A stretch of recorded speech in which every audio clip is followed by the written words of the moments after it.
நாங்கள் கோயம்புத்தூர் ராமநாதபுரம் சௌரிபாளையம் பிரிவில் 3 வருஷமாக போகியத்துக்கு சிவகுமார் தனலட்சுமி அவங்க வீட்டில் குடியிருக்கோங்க. போகியம் காசு 6 லட்ச ரூபா கொடுத்துருக்கோம். அவங்க சிவகுமார் அவங்க ஃபாரினில் இருந்தாங்க. இந்த அம்மா மட்டும்தான் இருந்தாங்க நாங்கள் போகும்போது. சரி, அவங்க ஃபாரின்லேருந்து வந்த பிறகு வீட்டை காலி பண்ணி கொடுங்க, எங்களுக்கு வீடு வேணும்னாங்க. சரிங்க, 6 லட்ச ரூபா போகிய காசு கொடுங்க, நாங்கள் காலி பண்ணுறோன்னதுக்கு காசெல்லாம் இல்லை, நீங்களாம் எதுவும் கொடுக்கலன்னு சொல்லி 10-15 ஆள் அதிகாரியை கூட்டிகிட்டு வந்து வீடு புகுந்து அடித்து என்னைய, என் வீட்டுக்காரர், என் பையனை எல்லாத்தையும் அடித்து காயப்படுத்தினாங்க.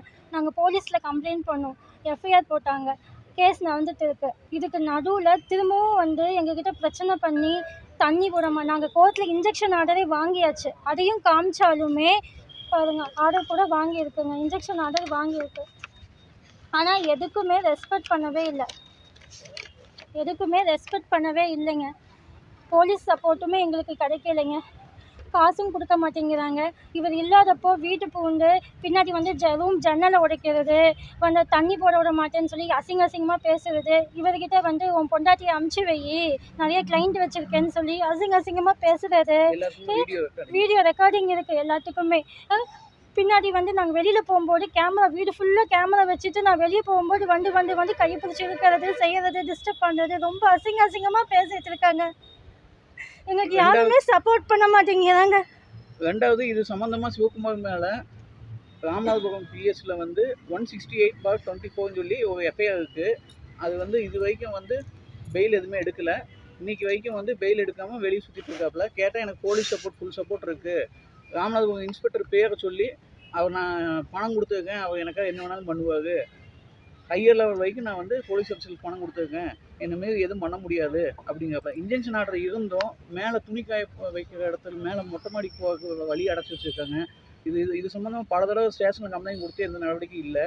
அதே போல் ஏற்கனவே அவங்க மேலே போட்ட எஃப்ஐஆருக்கும் எந்த கைது நடவடிக்கையும் இல்லை.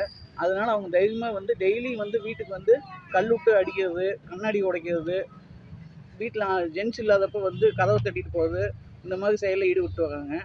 இது வரைக்கும் நாங்கள் பல முறை கம்ப்ளைண்ட் கொடுத்து இது வரைக்கும் அவங்க மேலே எந்த நடவடிக்கையும் எடுக்கலை. இப்போ புது கமிஷனர் வந்து அந்த நடவடிக்கை எடுப்பாங்க நம்பிக்கையில் கம்ப்ளைண்ட் கொடுக்க வந்திருக்கோம் கமிஷனர்.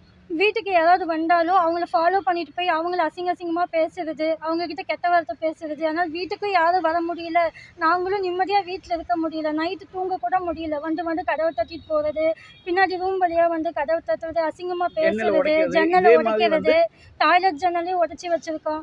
வீட்டில் நிம்மதியாக இருக்க கூட முடியல. தயவு செஞ்சு ஹெல்ப் பண்ணுங்கள். போலீஸ் சப்போர்ட் பண்ணால் தான் எங்களுக்கு பரவாயில்ல. கமிஷனர் புதுசாக வந்திருக்காங்க, நாங்கள் கொஞ்சம் பார்த்து சப்போர்ட் பண்ணால் தான் எங்களுக்கு ரொம்ப ஹெல்ப்ஃபுல்லாக இருக்குங்க.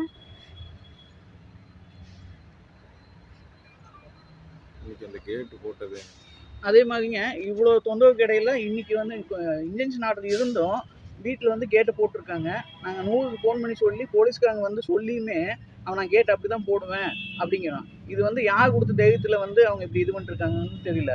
ரெண்டாவது, அவனுக்கு எல்லாம் அரசியல் பின்புலன் இருக்குது, அந்த தைரியத்தில் தான் பண்ணுறான் அப்படின்னு சொல்லி சொல்கிறாங்க. அவன் சிவகுமார் வந்து நான் போலீஸ்க்கெல்லாம் காசு கொடுத்துட்டேன், அதனால் என்னை மீறி எதுவும் பண்ண மாட்டாங்க அப்படிங்கிற மாதிரி ஓப்பனாகவே சொல்கிறாரு. அந்த வீடியோ ரெக்கார்டிங் எல்லாமே இருக்குது. எஃப்ஐஆர் போட்டிருக்குங்க. இது வரைக்கும் ஏபி எடுக்கலை, எதுவுமே எடுக்கலைங்க. அவர் அரெஸ்ட் பண்ணவும் இல்லை. அவர் ஜாலியாக வெளியே சுற்றிட்டு எங்களை ரொம்ப தொந்தரவு பண்ணிட்டே இருக்காரு. அவர் மேலே எந்த ஸ்டெப்புமே போலீஸ் எடுக்க மாட்டேங்கிறாங்க. அட்லீஸ்ட் இந்த எல்லாமே நான் பிலபிள், 4 ஆஃப் உமன் ஹரஸ்மெண்ட்டு, அப்போ எல்லாமே நான் பிலபிள் அஃபென்ஸ். அதுக்கப்புறமும் தொந்தரவு பண்ணிட்டு இருக்காரு.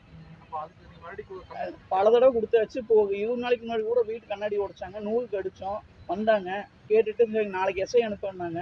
இது வரைக்கும் எந்த ரெஸ்பான்ஸ் இல்லை. நான் எஸ்ஐக்கு பல தடவை கூப்பிட்டேன், அப்போ என் ஃபோனை எடுக்கிறது இல்லை. அதுக்கப்புறம் அதை மீறி கேட்டால் வந்து சேகருக்கு என் ஆள் தான், நான் பார்த்துட்டேன், என்னை மீறி எதுவும் பண்ண மாட்டேன்னு சொல்லி ஓப்பனாக பேசுறாரு. இப்பயும் கேட் எங்க போற வழியெல்லாம் கேட்டெல்லாம் போட்டு அடைச்சிட்டு இருக்காங்க. கோர்ட்ல வந்து ஒரு பையனையும் வாங்கினது கூட ஒரு மரியாதை இல்லைன்னா நீதிமன்றத்தையே அவமதிக்கிறாங்க.